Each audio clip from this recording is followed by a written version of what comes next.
அனைவருக்கும் வணக்கம். இந்த வீடியோல என்ன பார்க்க போறோம்னா, பராக் பாரிக் ஃப்ளெக்ஸிகேப் ஃபண்ட பத்தி தான் டீட்டெயிலா பார்க்க போறோம்.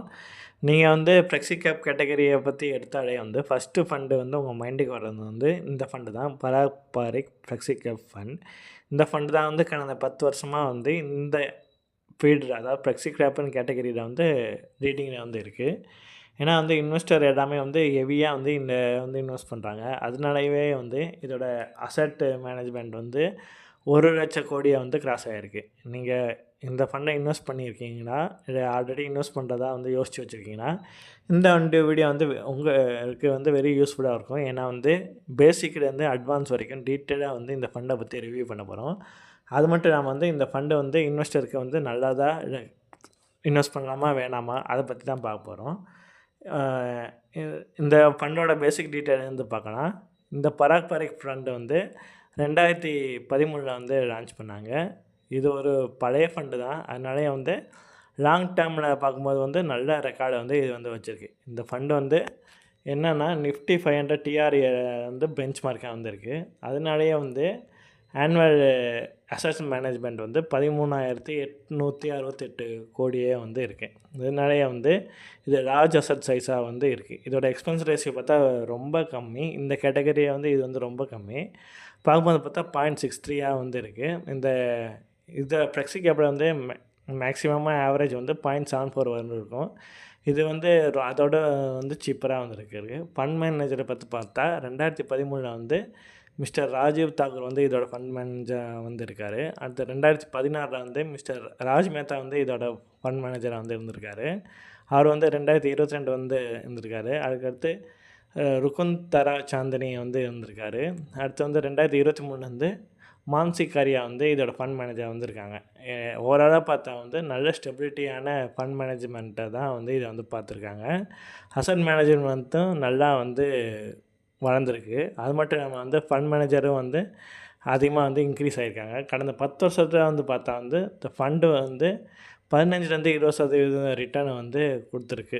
இது ரொம்ப குட்டாக இருக்குது. ரிட்டர்ன்ஸை பார்த்தா 20%க்கு மேலே அச்சீவ் பண்ணியிருக்காங்க. அதுவும் எவ்வளோனா 49.67% 5 வருஷத்தில் அச்சீவ் பண்ணியிருக்காங்க. கம்மியான ரிட்டர்ன் பார்த்தா 2.59 தான் இதில் கம்மியான ரிட்டர்னாக பார்க்கப்படுது. இதை பார்த்தபோது இந்த ஃபண்டு ரொம்ப கம்மியான சமயத்தில் கம்மியான ரிட்டர்னை கொடுத்துருக்கு. மற்ற சமயத்தில் இது அதிகமான ரிட்டர்னை தான் கொடுத்துருக்கு. இப்போ நீங்கள் இந்த ஃபண்டை 5,000 மந்த்லி எஸ்ஐபி போட்டிருக்கீங்கன்னு வச்சுக்கோங்க. 10 வருஷத்துக்கு முன்னாடி டோட்டல் இன்வெஸ்ட்மெண்ட் 6 லட்சமாக இருந்திருக்கும். அந்த 6 லட்சம் ஃபண்ட் இப்போ எவ்வளோக்கு க்ரோ ஆகிருக்குன்னா 17,97,000 வளர்ந்துருக்கும் இந்த பாரிக் ஃப்ளெக்ஸிகேப் ஃபண்டில். மற்றபடி ஃப்ளெக்ஸிகேப் ஃபண்டை கம்பேர் பண்ணும்போது அதோட ஆக்சுவல் ஆவரேஜாக ரிட்டர்ன் 13,51,000 தான் பார்க்கப்படுது. இதுவே லம்சமாக 1,00,000 இன்வெஸ்ட் பண்ணியிருந்தீங்கன்னா 10 வருஷம் கழிச்சு பார்த்துருந்தீங்கன்னா இதோட ரிட்டர்ன் 5,43,000 இருந்திருக்கும். அதே மாதிரி இதே கேட்டகரியில் பார்க்கும்போது 3,37,000 தான் பார்க்கப்படுது. இதுதான் மற்ற இதில் பார்க்கலாம். இந்த ரிட்டர்ன்ஸ் பெஞ்ச் மார்க்கை கம்பேர் பண்ணும்போது கடந்த 10 வருஷத்தில் ஃபண்டு 18.52% ரிட்டர்ன் கொடுத்துருக்கு.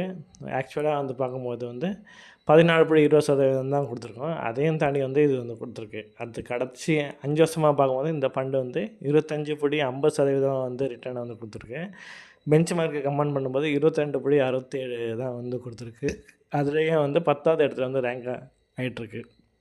கடந்த 3 வருஷமாக பார்க்கும்போது 23.50% ரிட்டர்ன் கொடுத்துருக்கு. பெஞ்ச் மார்க்கை கம்பேர் பண்ணும்போது பார்த்தா 19.65% தான் கொடுத்துருக்கணும். அப்படி இருந்தால் 23.50% கொடுத்துருக்கு. இதில் பார்க்கும்போது 14 இடத்துல ரேங்க் ஆகிருக்கு. கடந்த ஒரு வருஷமாக பார்க்கும்போது 9.63% ரிட்டர்ன் கொடுத்துருக்கு. பெஞ்ச் மார்க்கில் பார்த்தா 1.67 தான் கொடுத்துருக்கணும். அதுலேயும் நல்லா ரிட்டர்ன் வந்துருக்கு. ஓவராலாக ஃபண்ட் ரிட்டர்ன் கன்சிஸ்டன்ஸாக நல்லாவே வந்திருக்கு. அதுவும் பெஞ்ச் மார்க்கை பீட் பண்ணியிருக்கு.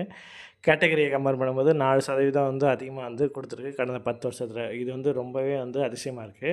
இதை கேப்சர் ரேஷியோ பார்த்தா 81 தான் இருக்குது. ஆவரேஜாக 96 இருக்கணும். பெஞ்ச் மார்க்கை 10% ரைஸ் ஆனால் இந்த ஃபண்டு 8.40% ரைஸ் ஆகுது. ஆவரேஜோட கொஞ்சம் கம்மி தான். இது கீழே இறங்குற சதவீதம் வந்து பார்க்கும்போது வந்து 32 வெர்சஸ் 86 வந்திருக்கு. அதாவது பெஞ்ச் மார்க் வந்து 10% வந்து விழுந்தா, இந்த ஃபண்டு வந்து 3.20% தான் வந்து ட்ராப் ஆகுது. இதுவே வந்து ரொம்ப டவுன் சைட் ப்ரொடெக்ஷன் வந்து இந்த ஃபண்ட் வந்து ரொம்ப இம்பார்ட்டன்ஸ் வந்து ப்ளே ஆகுது. இதான் வந்து இதோட மேஜர் ஸ்ட்ரென்த்தாக வந்து பார்க்கும்போது, அதாவது ரைசிங் மார்க்கெட்டை வந்து ஃபண்ட் வந்து வளருது. ஆனால் அதுவே வந்து டவுன் மார்க்கெட் வந்து இந்த ஃபண்ட் வந்து அதிகமாக வந்து இறங்குறது கிடையாது. இதுவே நமக்கு வந்து அட்வான்டேஜ் தான். ரிஸ்க் ரேஷியோ வந்து பார்க்கும்போது 8.82% வந்து ஆவரேஜாக வந்து பார்க்கப்படுது. இதுவே வந்து ரேங்க்டு வந்து செகண்ட் கேட்டகரியில் வந்திருக்கு. பீட்டா வந்து கம்பேர் பண்ணும்போது 0.58 வந்து இது வந்து லோவஸ்ட்டாக வந்து பார்க்கப்படுது. இதே வந்து ரேங்க்டு செகண்ட் தான் வந்து பார்க்குது. ஓவராலாக வந்து ரிஸ்க் ரேஷியோ வந்து எக்ஸலண்ட் தான் மற்ற ஃபண்டை வந்து கம்பேர் பண்ணும்போது பார்க்கும்போது. போர்ட்ஃபோலியோவில் வந்து 87 வந்து ஸ்டாக் இருக்குது. இது வந்து டாப் 10 ஹோல்டிங் வந்து 50% வந்து இந்த ஸ்டாக்கில் வந்து ஹோல்ட் பண்ணி வச்சுருக்காங்க. பிபி ரேஷியோ வந்து 3.60%, பிஇ ரேஷியோ வந்து 18.79%. இது வந்து நிஃப்டி 500 வந்து கம்பேர் பண்ணும்போது ரொம்ப வெரி குட்.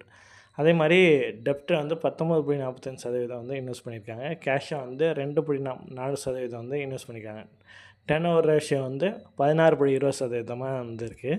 இந்த ஃபண்டு வந்து பை அண்ட் ஹோல்ட் ஸ்ட்ராட்டஜி வந்து ஃபாலோ பண்ணுறதுனால வந்து ரிஸ்க் வந்து கம்மியாக வந்து இருக்குது. அசட் அலோகேஷன் வந்து பார்க்கும்போது 93.73% வந்து லார்ஜ் கேப்லேயும், 2.87% மிட் கேப்லேயும், 3.40% வந்து ஸ்மால் கேப்லேயும் வந்து இன்வெஸ்ட் பண்ணியிருக்காங்க.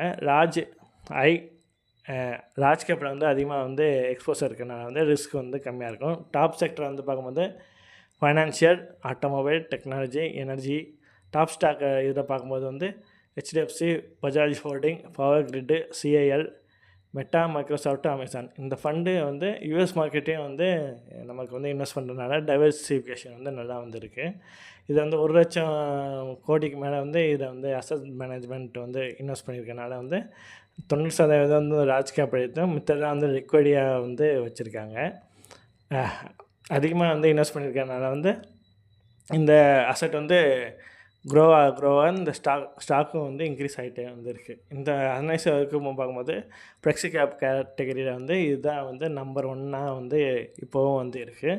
பாசிட்டிவிட்டி பார்க்கும்போது பெஸ்ட்டு டவுன் சைடு வந்து ப்ரொடெக்ஷனாக வந்து இருக்குது. அதாவது பங்குச்சந்தை இறங்க இது வந்து இறங்குறது இல்லை, கம்மியாக தான் வந்து இறங்குது. அது மட்டும் இல்லாமல் ஹையஸ்ட் ஆல்ஃபா ஜெனரேஷனாக வந்துருக்கு, லோவஸ்ட் வாலட்டிலிட்டியாக வந்திருக்கு, ஸ்டேபிள் மேனேஜ்மெண்ட்டாக தான் இருக்குது, யூஎஸ் மார்க்கெட் எக்ஸ்போஷர் வந்துருக்கு. பியர் மார்க்கெட்டை வந்து இது கம்மியாக வந்து இறங்குது. இதுவே வந்து இந்த ஃபண்டுக்கு வந்து ரொம்ப பெரிய வந்து அட்வான்டேஜ். இந்த அனாலிஸை வந்து நீங்கள் ஃபண்டை வந்து வச்சுருக்கலாமா வேணாமான்னு சொல்லி உங்களுக்கே வந்து தெரிஞ்சிருக்கும். நான் அட்வைஸ் பண்ண வேண்டிய அவசியம் இல்லை. நீங்களே வந்து இந்த வீடியோ பார்த்து வந்து உங்கள் ஃப்ரெண்ட்ஸுக்கு வேணால் இந்த வீடியோ வந்து ஷேர் பண்ணுங்கள். நன்றி.